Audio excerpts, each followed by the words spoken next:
Assalamualaikum warahmatullahi wabarakatuh. Waalaikumsalam warahmatullahi wabarakatuh. Alhamdulillahirabbil alamin. Wassalatu wassalamu ala asyrofil anbiya'i wal mursalin sayyidina wa maulana Muhammad sallallahu alaihi wasallam. Oke, di sini kakak dari Unsika ingin belajar kepada kalian untuk proses tentang belajar mengajar ya. Nah, di sini kakak mohon meminta waktunya kepada kalian agar bisa kondusif dan bisa mendengarkan apa yang akan disampaikan oleh kakak kalian nanti. Oke? Ya, insya Allah di sini kakak akan memberikan materi terkait apa itu ilmu hadis dan sinonim hadis ya. Nah, di sini kakak akan memperkenalkan satu persatu rekan-rekan teman-teman kakak ya. Dimulai dari kakak sendiri. Nama kakak Andi Muhammad Adnan Rabbani. Kalian bisa panggil kakak Amar. Dan selanjutnya silakan nama kakak Abdul Haris Nasution, bisa dipanggil Haris. Perkenalkan, nama kakak dipanggil Azam, biasa dipanggil Azam. nama Bang Ahmad Edwin biasa dipanggil Fikri.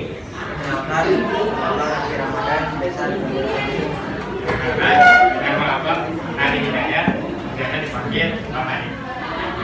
Maaf, nama saya Rayhan Samsul Arifin, suka dipanggil Rayhan atau boleh. Nah, di sini teman-teman kakak sudah memperkenalkan nama-namanya ya. Jadi kalau misalnya di Indonesia kan ada pepatah tak kenal maka tak sayang ya.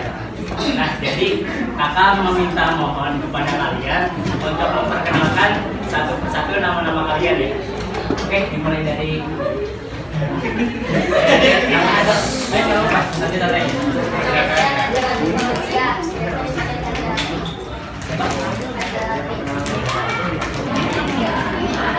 Ulang lah. Ulang. Iya, namanya siapa? Ayo, nama panjangnya sama nama panggilannya. Dipersilahkan. Nama saya Muhammad Zaram Walidul Rahman, biasa dipanggil Zaram. Perkenalkan, nama saya Ahmad Raffi Alfiansyah, biasa dipanggil Rafki. Ayo. Iya. Perkenalkan, nama saya Muhammad Farid, biasa dipanggil Farid.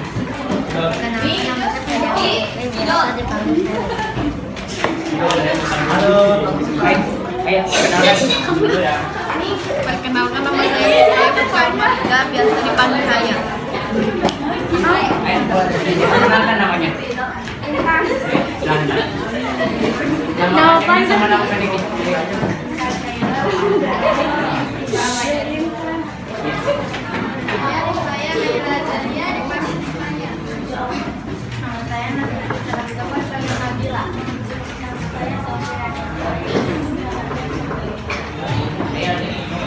Nama saya Rehan Namir, biasa dipanggil Rehan. Nama saya Farizal Firza, dipanggil Farizal. Nama saya Lutfi Hidayat, biasa dipanggil Agung. Nama saya mau pekerjaan jadi saya dipanggil Khalid.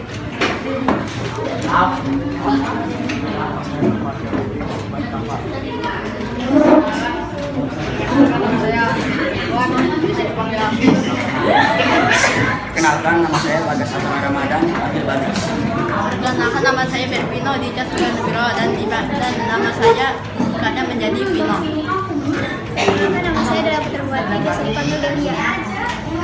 Perkenalkan, nama saya Lutfia Karunida, biasa dipanggil Lutfia.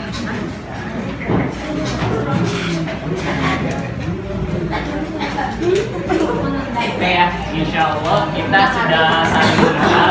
Kita mengharapkan untuk di pertemuan selanjutnya kita bisa mengenal satu sama lain untuk lebih dekat lagi ya. Nah, di sini kakak akan mulai masuk materi. Jadi harap didengarkan baik-baik. Jangan ada yang berisik sendiri. Soalnya kita dalam satu forum. Kalau misalnya ada yang berisik, nanti silahkan memisahkan diri, membuat forum sendiri. Bisa dimengerti? Oke. Nah, kalau mau silahkan mau membuat forum sendiri. Bukunya jangan disimpan di dalam tas, ini dikeluarin. Sorry. Ya maaf. Maaf kita ya Bu. Maafin kita ya Bu. Kalau banyak salah. Mau perhatiannya dulu ya.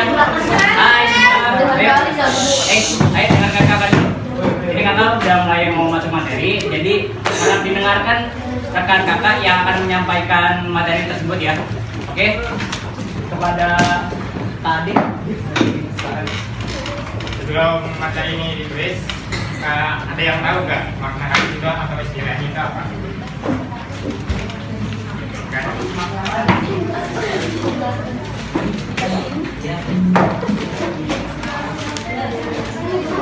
Gimana?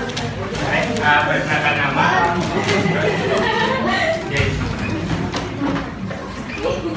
Perkenalkan, nama saya Keila Maya Farha, biasa dipanggil Keila.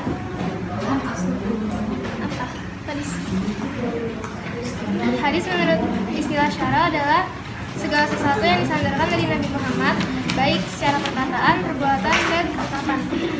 Itu benar, cuman kurang lengkap. Jadi makna atau istilah hadis itu segala perbuatan, perkataan, sikap dan perilaku yang dilakukan oleh Nabi. Nah itu yang dinamakan hadis.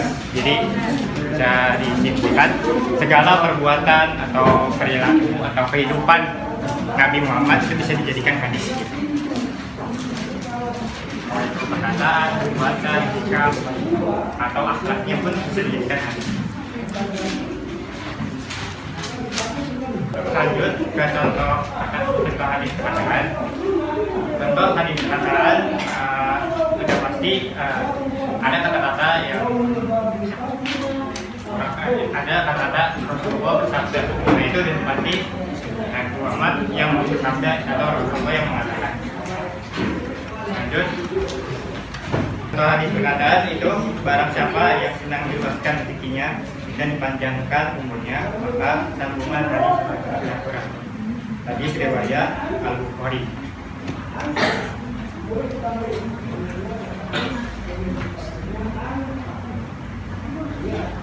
Lanjut ke contoh hadis perbuatan.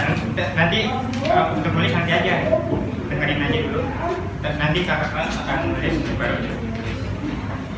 Lanjut ke contoh hadis perbuatan. Contoh hadis perbuatan, sesungguhnya Rasulullah SAW mengangkat kedua tangannya sejajar dengan bahunya ketika dia membuka mengawali sholat. Artinya ini perbedaan dari hadis perkataan dan hadis perbuatan itu. Kalau hadis perkataan, sudah pasti Rasulullah yang langsung mengatakannya. Bisa di ciri-cirinya itu Rasulullah bersabda. Itu ciri-ciri termasuk hadis perkataan. Langsung lanjut ke hadis perbuatan. Hadis perbuatan yang diambil dari sudut pandang orang lain. Jadi ada sahabat yang melihat Nabi Muhammad SAW memperagakan gerakan-gerakan sholat. Seperti tadi yang contoh hadis perbuatan, sesungguhnya Rasulullah mengangkat kedua tangannya sejajar dengan bahunya ketika ia sedang sholat. Lanjut ke contoh hadis perbuatan, contoh hadis persetujuan. Contoh hadis persetujuan ini diambil dari kisah Khalid bin Walid.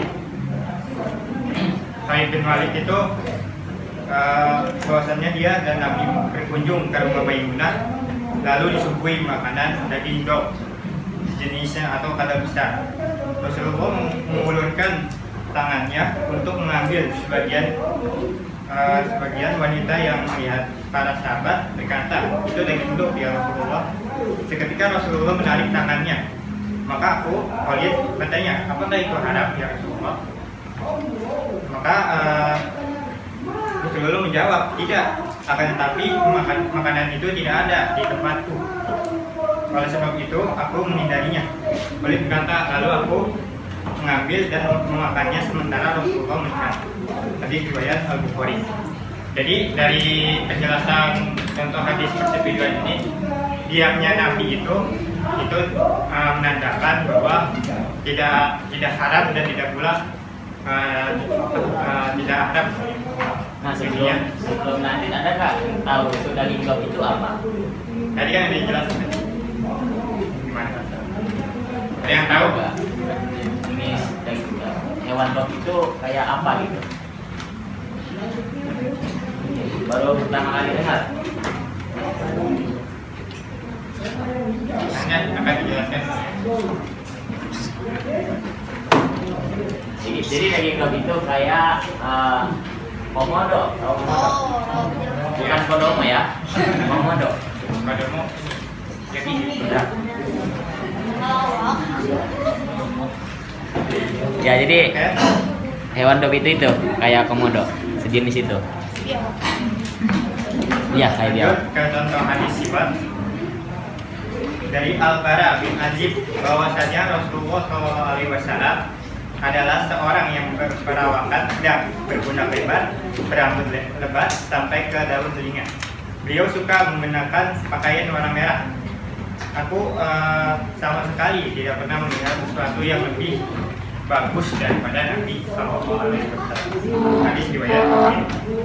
Jadi ciri-ciri hadis fisik sudah pasti sesuai dengan judul fisik yang menggambarkan fisik dari Nabi Muhammad SAW. Lanjut ke contoh hadis sifat perilaku. Dari Anas bin Malik berkata, Rasulullah SAW adalah manusia yang paling baik akhlaknya. Hadis riwayat Al-Bukhari dan Muslim. Jadi dari contoh hadis sifat perilaku yang sudah pasti diambil dari sudut pandang sahabat seperti hadis tadi yang perbuatan. Jadi dari sahabat mengatakan dari Anas bin Malik berkata, nah itu sudah pasti dari sudut pandang orang lain.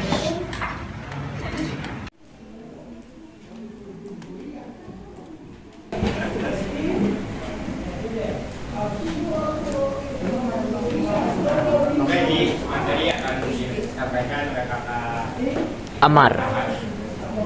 Oke ya, misalnya tadi sudah dijelaskan oleh Kak Ade tentang istilah tentang definisi dari hadis. Kakak akan ngejelasin tentang sinonim dari hadis ya.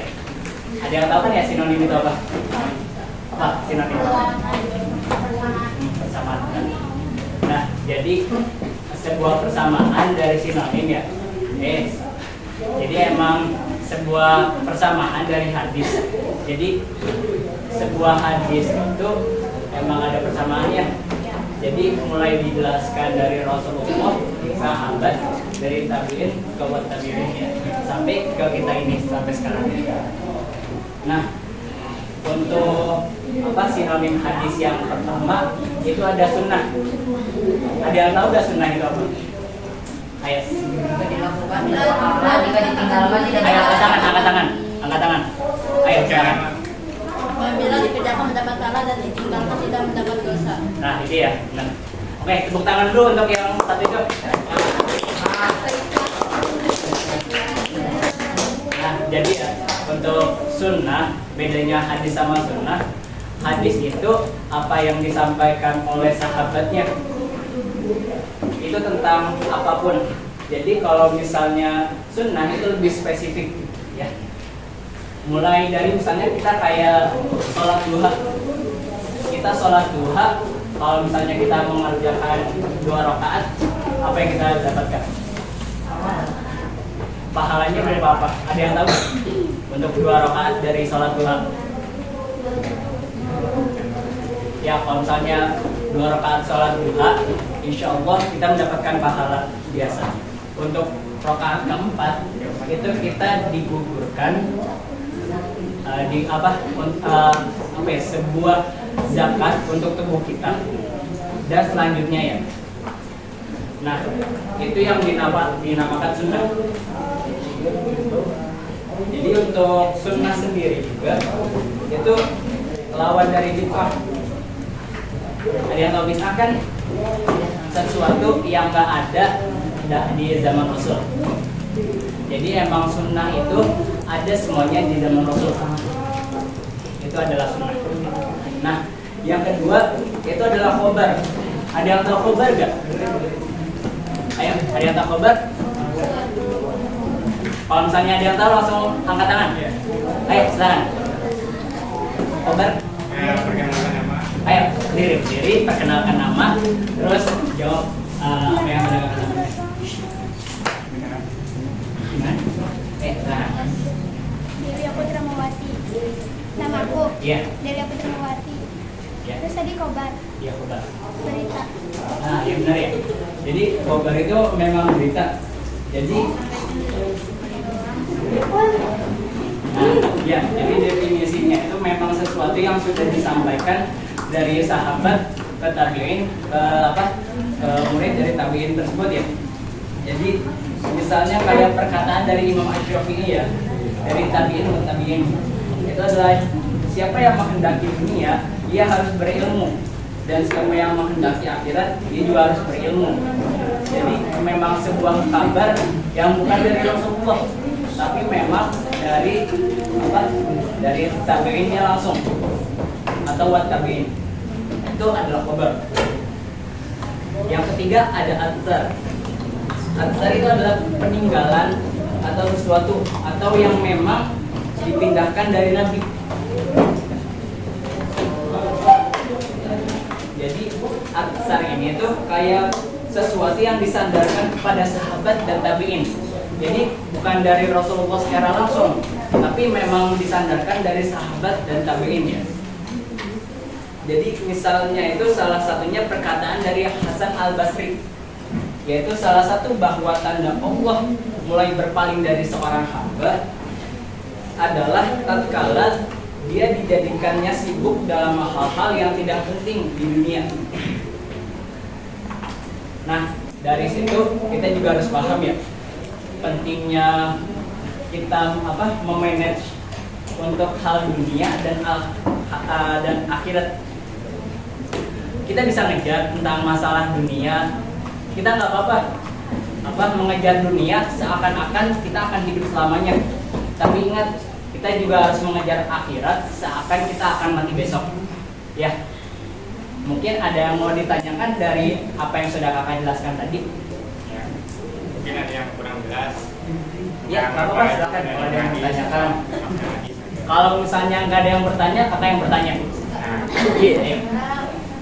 Mau yang ditanya atau yang nanya gitu. Ayo. Mau yang nanya atau yang ditanya? Ayo mau bertanya kan? Enggak kok kakak balik dikit santai.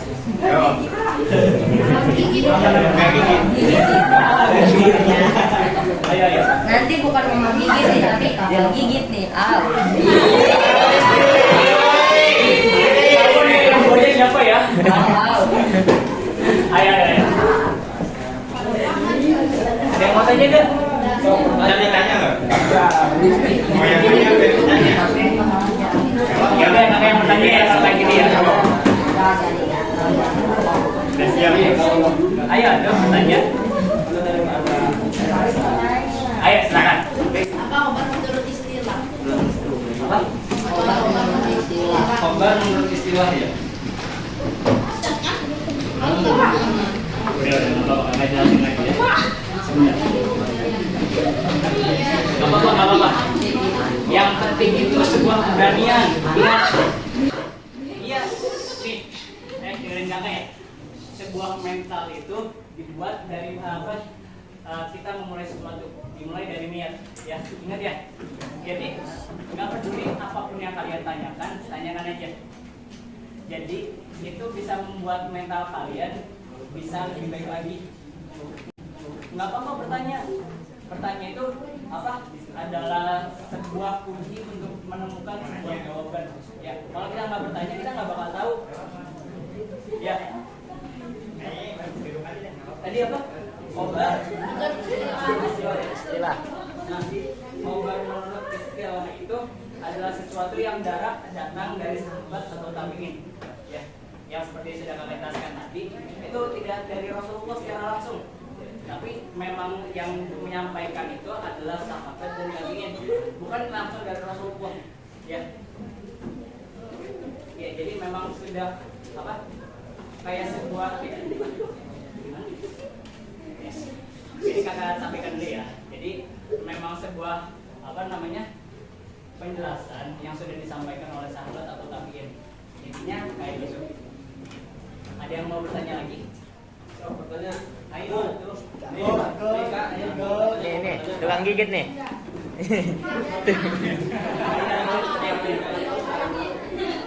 Apa-apa, ayo. Berani tuh, Ada sih mah digigit Mas.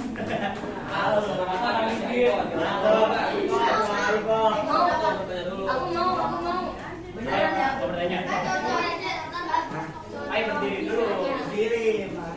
Ayo, silakan.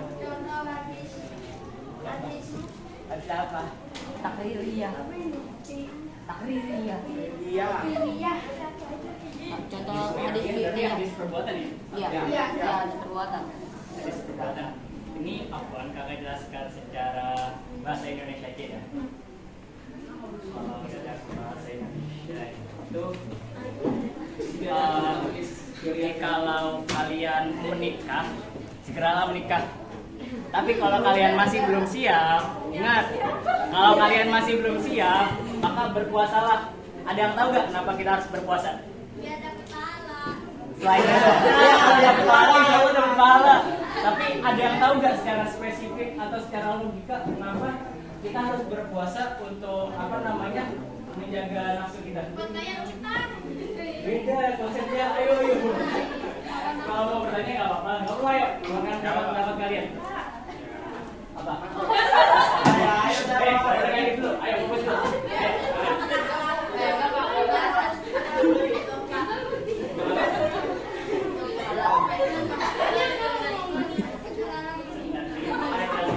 Ini kakak jelasin dulu ya untuk masalah puasa ya. Puasa itu bisa menahan nafsu kita yang pertama. Ya, mulai dari nggak marah. Nafsu itu kan ada banyak ya, nggak marah aja. Mulai dari nafsu, dari perbuatan jelek, marah, amarah, atau enggak emang perbuatan-perbuatan buruk lainnya. Nah, jadi sehingga si puasa ini bisa mengangkat hati kita nih yang bergebu-gebu, apalagi masih SR. Biasanya SMP ini biasanya banyak cinta monyet nih, iya kan ya? Iya. Banyak banget nih. Kalau dikasih cinta monyet, soalnya memang kebodohan. Iya gak sih? Kita tuh pacaran nggak baik tau. Oh, ya. Emang kalau misalnya ada pacar segera putusin, kasihan orang tuanya nanti disiksa sama malaikat. Ya. Ya, benar. Ya, jadi fungsinya puasa itu seperti itu ya. Mohon maaf kakak ngalangin. Oke, ada yang mau bertanya lagi nggak? Oh ya. Cinta monyet itu apa? Cinta monyet, ya itu tadi. Cinta monyet itu kayak Tadi kan ada contoh mengejar dunia sama akhirat ya. Untuk mengejar dunia, untuk mengejar akhirat gimana Kak? yang mengejar akhirat ya. Yang pertama, dengerin dulu nih kakak ya. Ini bagus nih pertanyaannya. Yang pertama, cara kita mengejar akhirat. Yang awal itu, ya kakak tahu lagi ya. Ini kita mulai dari paling dasar dulu nih. Niat. Ya. Kalau misalnya niat kita buruk, jadi sesuatu yang kita mulai itu emang mulai dari niat. Niat kita tuh apa awalnya? Kita tuh seharusnya niat emang karena Allah. Ya, kita melandaskan semua itu memang untuk beribadah. Tapi kalau misalnya kita meniatkan apa yang kita niat, misalnya kita belajar untuk mendapatkan ilmu, untuk kita mendapatkan sebuah jenjang yang lebih baik, hal itu doang yang akan kalian dapat. Tapi kalau misalnya memang karena kehendak Allah, insya Allah kalian akan mendapatkan jenjang yang lebih baik dan mendapatkan ridhonya Allah. Ya, itu salah satunya. Itu yang pertama, niat. Yang kedua, kita bisa mulai ngejelasin dari filosofi sholat ya. Sholat tuh kalau misalnya dari rukun terakhir kan tertib ya. Nah, jadi istilah tertib itu bisa kita jelaskan dalam kehidupan sehari-hari kita. Misalnya kalau misalnya tertib kan gak boleh ada yang terlewat satu hal nggak boleh ada yang tertukar dalam sebuah kegiatan itu kan ya. Nah, jadi kita harus melakukannya perlahan-lahan. Kita harus mendalaminya, kita harus memahami dari setiap gerakan-gerakan sholat ya. Jadi di situ tuh kita harus mentadaburi setiap apa yang Allah sudah berikan kepada kita. Tidak boleh ada yang terlewat dan tidak boleh tergesa-gesa ya. Itu mungkin sekian dari kakak penjelasan tentang mengejar akhirat. Ada yang mau bertanya lagi?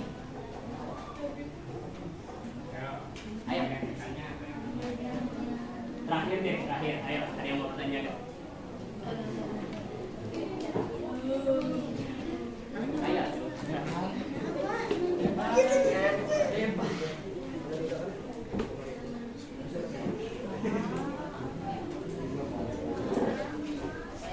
Ayo yang mau bertanya nanti. Jarod nanya Jarod. Ayo, tuh nanya. Coba kakak jawab sebisa mungkin.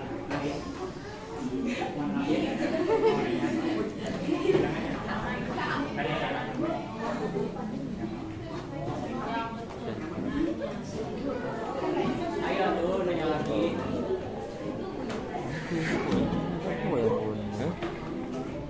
Anak mau lagi. Apa yang dimaksud hadis takdiri ya? Hadis ketetapan. Ketetapan ya. Iya. Oh, ketetapan itu apa namanya? Cuma sekedar apa ya? Takririah itu cuma sekedar pendapat yang memang dari keputusannya Nabi ya. Keputusan yang Nabi memang sudah final dan sudah dilakukan oleh para sahabat dan dilakukan sampai sekarang ya. Itu sebuah definisi takririah. Kayak misalnya memang kayak kalau misalnya kita main rukun Islam, kayak misalnya kita sholat, ngaji, ya puasa, dan yang lain-lain. Ya. Oke, ada yang mau bertanya lagi?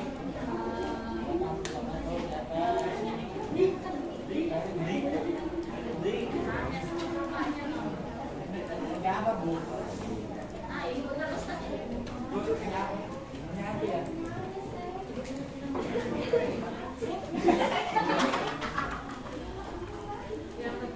Ini yang kakak beri waktu yang mau mencatat, dicatat dulu ya. Oh iya. Ya silakan. Kalau nggak mau dicatat nggak apa-apa. Mungkin minusnya kalian nggak dapat ilmunya.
sambil kalian menulis, kakak juga menjelaskan tentang hadis takririyah atau ketetapan yang tadi ya.